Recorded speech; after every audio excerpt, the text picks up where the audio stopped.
Hello students, today we are going to start part 5 of chapter 7, application of equilibrium constant. In the last lecture we have studied equilibrium constant and its characteristics. Now start with its applications. Number 1. Predicting the extent of reaction. The magnitude of the equilibrium constant gives an idea of the relative amount of the reactants and the products. Larger value of equilibrium constant greater than 10 raised to power 3 shows that forward reaction is favored. Concentration of products is much larger than that of reactants at equilibrium. Let us consider these are three cases where the different values of Kc for different reactions are given. This shows that at equilibrium, concentration of product is very high. That is, reaction go almost to completion. We are concentrated towards value of Kc. Intermediate value of K, that is in between 10 raised to power minus 3 to 10 raised to power 3, shows that the concentration of the reactants and products are comparable. For example, let us consider for the reaction Fe plus 3 aqueous and SCN negative aqueous, it gives F is SCN plus 2 and its value of Kc is 138. For the another reaction, when H2 combined with I2 to give 2Hi, then value of Kc is 57. Low value of K means less than 10 raised to a minus 3 shows that backward reaction is favored. That is, concentration of reactants is much larger than that of products. That is, reaction proceeds to a very small extent in the forward direction. For example, N2 plus O2, it gives 2NO and Kc is equal to 4.8 into 10 raised to a minus 31. Predicting the direction of a reaction. At any stage of the reaction other than the stage of chemical equilibrium, concentration ratio as given by the expression for the law of chemical equilibrium is called concentration quotient or reaction quotient, and it is represented by QC or Q. Consider a general equation. AA plus BB, it gives CC plus DD. In this case, QC is, as usual, QC or Kc at equilibrium both have same value, and as usual, molar concentration of the right hand side species divided by molar concentration of the left hand side species, and each raised to the power of their stoichiometric coefficients. Here are some conditions. Number 1. If Q is equal to Kc, the reaction is in equilibrium. If Q is greater than Kc, then the reaction will go to backward direction. If Q is less than Kc, then it will move to the forward direction. This portion is very important directly for the point number 1, 2, 3. For the generalization of Q and Kc, NCERT involves back exercise questions. Calculating equilibrium concentration.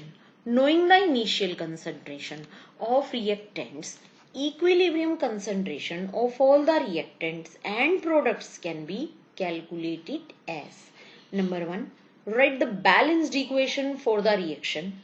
Number 2, assume X as the amount of reactants reacted or product formed. Number 3, calculate the equilibrium concentration of each reactant and product from its stoichiometry of the reaction. Number 4, write expression for Kc or Kp. Number 5, substitute equilibrium concentration and calculate X. Number 6, check the result by substituting calculated values of equilibrium concentration to get the value of Kc or Kp. Now start with next topic. What is ionic equilibrium? An electrolyte is defined as a compound whose aqueous solution or melt conduct electricity. A compound whose aqueous solution or melt does not conduct electricity is called a non-electrolyte.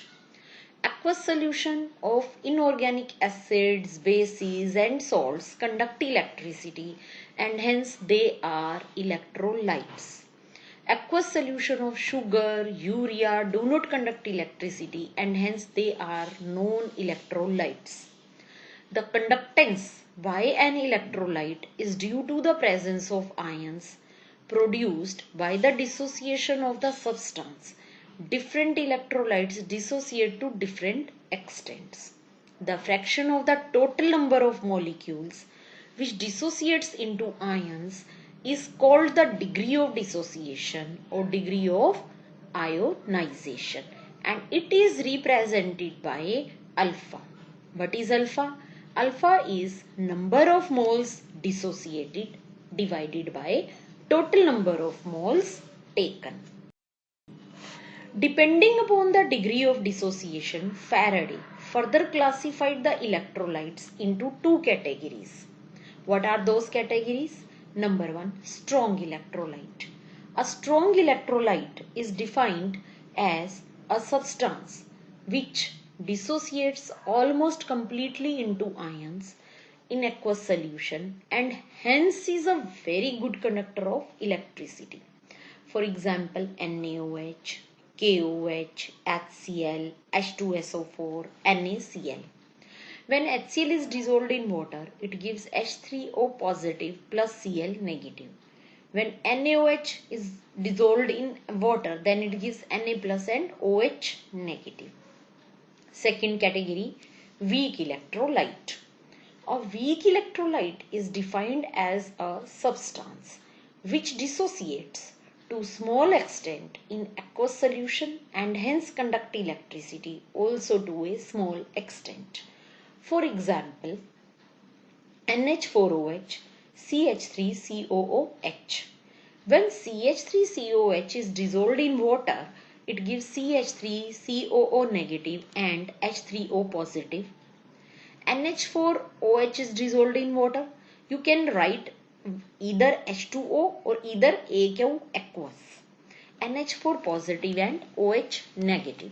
The ionization of a weak electrolyte AB is represented as AB is dissolved in aqueous, it gives A plus and B negative. Such an equilibrium is called Ionic equilibrium between the ions and the undissociated electrolyte. Now, applying the law of chemical equilibrium to the given equation which we have discussed, then K is molar concentration of A positive, molar concentration of B negative divided by molar concentration of electrolyte AB, where K is ionization constant. When an ionic compound is dissolved in water, the ions which are already present in the solid compound separates out. The process is called dissociation. When a neutral molecule which does not contain ions but when dissolved in water splits to produce ions in the solution, the process is called ionization.